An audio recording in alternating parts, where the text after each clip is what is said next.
The Gospel according to Mark. It's one of the first accounts of the life of Jesus, and our earliest historical traditions link this book to a Christian scribe named Mark, or John Mark.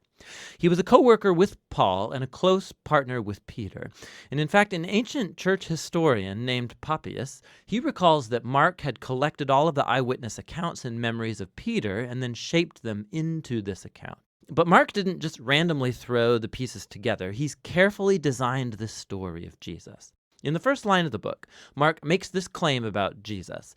It's the beginning of the good news about Jesus, the Messiah, the Son of God. Now, what's interesting is that this is the only time Mark is going to tell you what he thinks. For the rest of the book, he's going to influence you by simply putting Jesus' actions and words in front of you and showing you how other people react to him. Now, Mark's designed the story of Jesus as a drama with 3 acts. The first one set in Galilee, the third one is set in Jerusalem, and the second act shows Jesus on the way from one place to the other. And each of the acts focuses on a repeated theme. So in Act 1, everybody's blown away by Jesus, and they're wondering, who is this Jesus?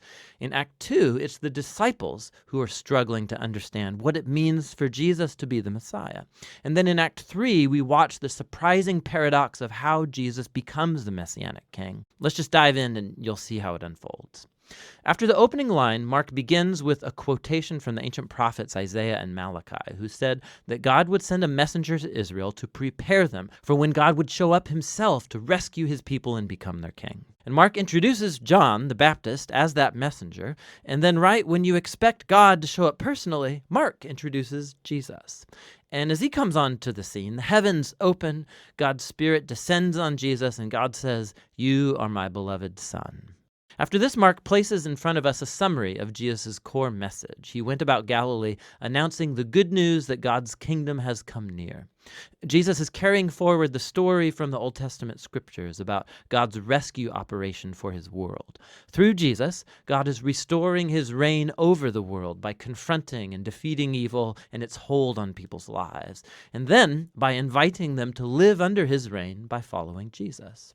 From here, Mark's given us a big block of stories showing us Jesus' power as he brings God's kingdom. He goes about healing people whose bodies are sick or broken or under the oppression of dark spiritual powers. And Jesus even does something that for Jewish people only God has the right to do. He forgives people's sins. And Jesus' actions here produce lots of different responses. So some people follow him and become his disciples. Other people don't know what to think, and still others reject him completely, especially Israel's leaders who accuse him of blaspheming God and being empowered by evil. But Jesus isn't surprised by these responses. In fact, he draws attention to it. In chapter 4, Mark has collected many of Jesus' parables about the hidden, mysterious nature of God's kingdom. And Jesus says that his message is like seed falling on different types of soil. Some are receptive, some are not. Or it's like a mustard seed that's very tiny. It seems insignificant, but then it grows huge and surprises everyone.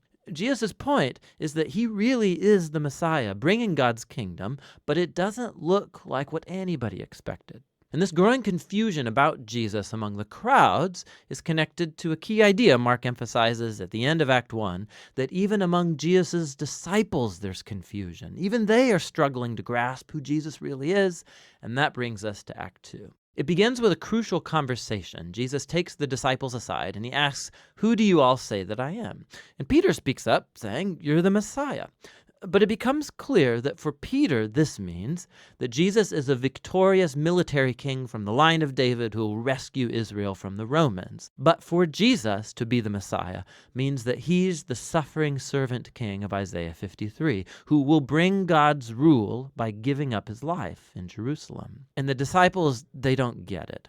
They think following King Jesus is going to mean fame and status and importance, and Jesus makes it clear that following him is actually like dying, like carrying your own cross. It means rejecting violence and pride and selfishness and giving one's life out for others in acts of service and love. He has the same conversation with them 2 more times, and it all culminates in Jesus' important statement that the Son of Man did not come to be served, but to become a servant and give his life as a ransom for many. The disciples still don't get it. They respond in confusion and fear. And so here in Act 2, Mark has placed another key story that echoes the book's introduction. Jesus takes 3 of his disciples up to a mountain, and he's suddenly transformed. He's radiating with light and glory, and a cloud envelops them. Now, this is just like the glory of the God of Israel that showed up long ago on Mount Sinai. And then the 2 prophets who stood in God's presence on Mount Sinai, Moses and Elijah, they appear next to Jesus as God announces again, "This is my beloved Son." Now, by placing this story in the middle of all these conversations in Act 2, Mark is making an astounding claim that Jesus, God's Son, is the physical embodiment of God's own glory. And in Jesus, the glorious God of Israel is going to become king by suffering and dying for the sins of his own people. It's a puzzling claim that confuses and scares the disciples as they leave the mountain. Which brings us to Act 3. Jesus makes a very public royal entry into Jerusalem for Passover. People are hailing him as the Messiah. Then he enters into the temple courtyard and he asserts his royal authority by running out the thieves and crooks and stopping the sacrificial system.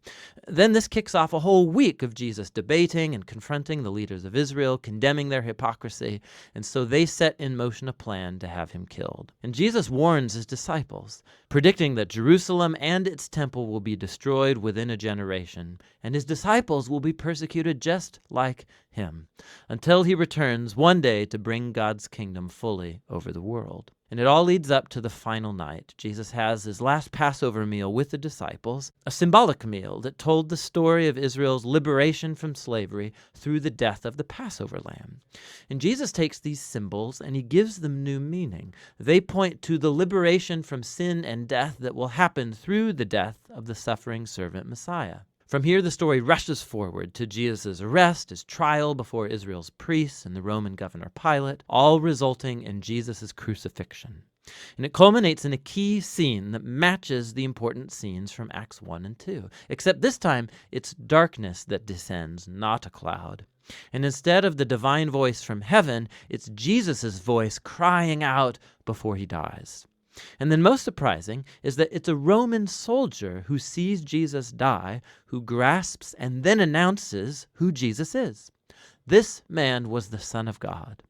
He's the first person in the story to recognize the story's shocking claim about Jesus' identity, that it's the crucified Son of God who's the Messiah, Jesus of Nazareth, who died for his friends and for his enemies. After this, Jesus' body is placed in a tomb, and on the first day of the new week, 2 women from his disciples come to the tomb, and they discover that the tomb is empty, the stone's rolled away, and an angelic man informs them that Jesus isn't here, that he's risen from the dead. And so he orders them to go and tell this good news to the other disciples, that Jesus is alive, that he'll meet them back up in Galilee. And the women, they're freaked out. Mark says that they fled from the tomb in terror, telling no one, for they were afraid. And that's how the book ends, with Jesus' disciples showing the same kind of fear and confusion that concluded Acts 2 and 1. Now, if you look in your Bible, you'll see that the Gospel of Mark has more to its ending, where Jesus appears, he speaks to his disciples, but there's also a note there telling you that that ending is not part of the original book, that it's only found in later, less reliable manuscripts. Now, it's possible that the original ending got lost, or that Mark actually never finished writing his account, but it's more likely that this abrupt ending is intentional to make a point. The entire story has focused on the shocking claim that puzzled Jesus' disciples from beginning to end, that it's the suffering, crucified, and risen Jesus who's the Messiah, the Son of God. That God's love and upside-down kingdom were revealed as Jesus died for the sins of the world. And so this story ends without closure, and it forces you, the reader, to grapple with this very strange and scandalous claim about Jesus. And are you going to run away like the disciples? Or are you going to recognize Jesus as your king and go and tell the good news? And only you can answer that question. And that's what the Gospel of Mark is all about.